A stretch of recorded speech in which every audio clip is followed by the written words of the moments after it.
Estamos en el curso de Geografía e Historia de Guatemala y vamos a ver la segunda parte de la guía de estudio número 7.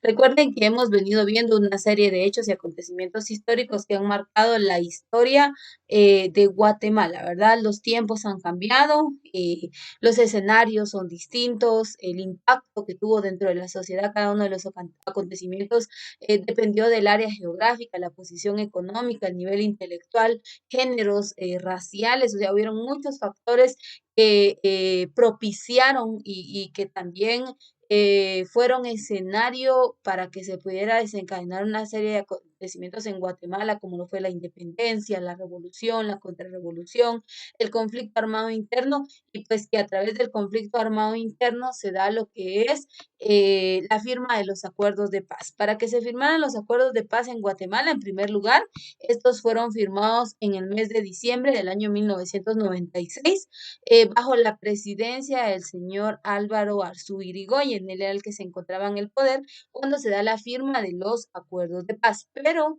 algo muy importante es que bueno, Guatemala, no solamente Guatemala, sino los países centroamericanos venían bajo una lucha constante, una lucha del poder, una lucha de los derechos aparentemente de un grupo y de otro, racismo, discriminación, violencia, abuso, las mujeres fueron maltratadas, fueron abusadas sexualmente, los derechos a las mujeres pues no existieron, a los menores de edad no digamos, y los indígenas que fueron los más afectados en esta lucha que se vivió en el país. Duró 36 años la guerra y pues inicia la firma de los acuerdos de paz con la firma de los acuerdos de Esquipulas uno y 2. Estos se firmaron bajo el liderazgo del presidente Vinicio Cerezo Arévalo y estos abrieron paso para la firma del acuerdo de Oslo, eso lo vimos la clase anterior, que no solamente en Guatemala, ¿verdad? O sea, el interés no solamente era por Guatemala, otros países tuvieron guerras y lograron solventar su problemática, sus diferencias,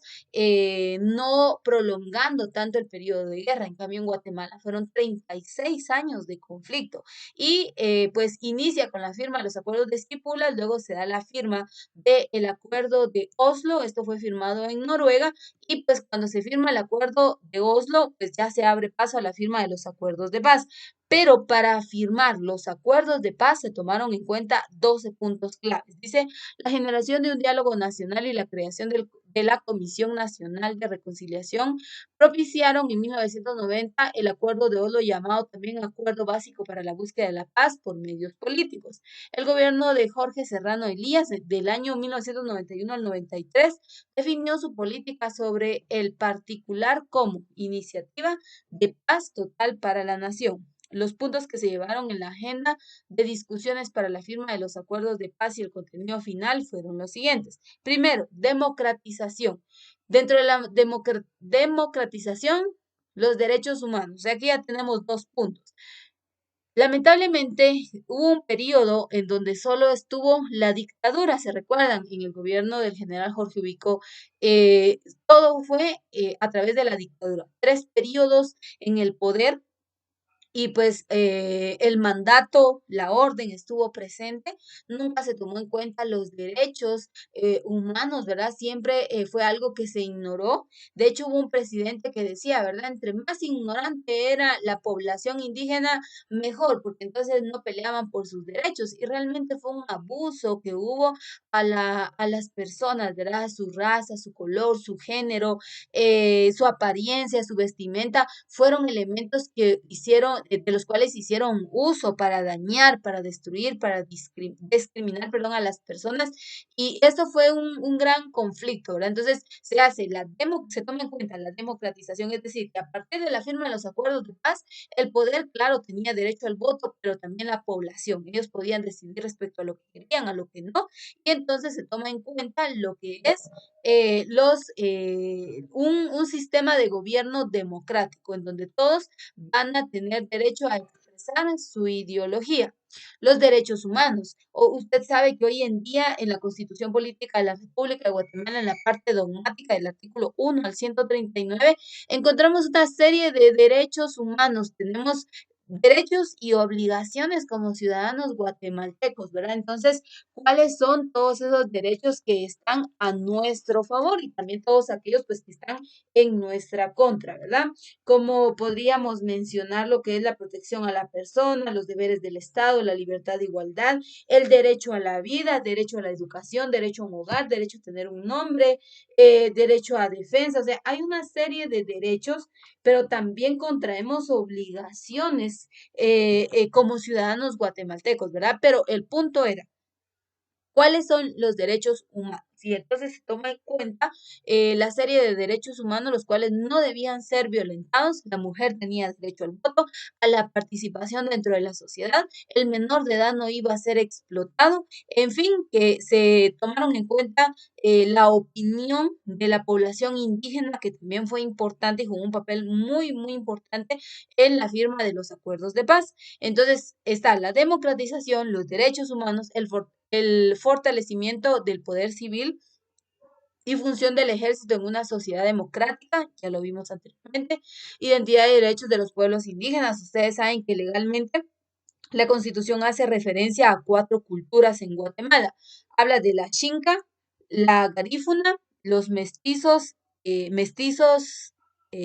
o ladinos y el área indígena. Y en el área indígena maya, porque habla de los mayas, entran los 22 grupos étnicos que pertenecen a la cultura maya en Guatemala. Entonces habla de 4 culturas o de 4 pueblos indígenas. En realidad, 3 de ellas, que son garífunas, xincas, mestizos o ladinos, no son propios de Guatemala, solo el área maya y comprende 22 grupos étnicos. Entonces, la identidad y los derechos, libertad de expresión, libertad de idioma, libertad de religión, libertad de forma de vestir, libertad de habla, o sea, podían ser como ellos querían ser naturalmente. Entonces, se toma en cuenta la identidad y los derechos a los pueblos indígenas, el respeto y el fomento a la cultura.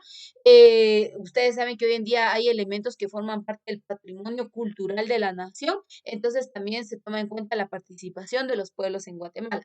Reformas constitucionales y régimen electoral. Ustedes saben que pues está el Tribunal Supremo Electoral, que es el encargado de todo lo que es el proceso de votación, inscripción de partidos políticos, que todo se dé acorde a la ley, ¿verdad? Entonces también el régimen electoral, aspectos socioeconómicos, ¿verdad? Ustedes saben que hablábamos hace un par de días con una persona y decía, por ejemplo, dicen, vamos a aumentar a los sueldos. El Estado dice o el gobierno dice, vamos a aumentar sueldos, vamos a aumentar 200 quetzales, pero así como aumentan los sueldos, también así aumentan los precios de la canasta básica. Por ejemplo, hoy en día el combustible está tan elevado, hay una crisis del petróleo y el combustible cada vez está siendo pues realmente ya no es un lujo andar en un vehículo, sino se ha vuelto una necesidad y esa necesidad está saliendo muy cara porque los precios se están elevando cada vez más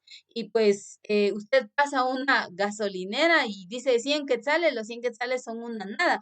Y así como aumenta el valor del dinero, así aumenta el costo por adquisición de productos. Entonces, la situación económica, socioeconómica en los últimos tiempos ha sido muy difícil. Si antes era difícil, si hoy en día es difícil, imagínense cómo era antes, ¿verdad? O sea, los menos privilegiados pues fueron los indígenas, fueron las áreas rurales y lamentablemente hoy en día pues no se ha logrado el desarrollo esperado, pero pues se toman en cuenta algunos aspectos. La situación agraria, a los campesinos se les devuelven tierras que fueron robadas por el gobierno durante el periodo de conflicto y guerra.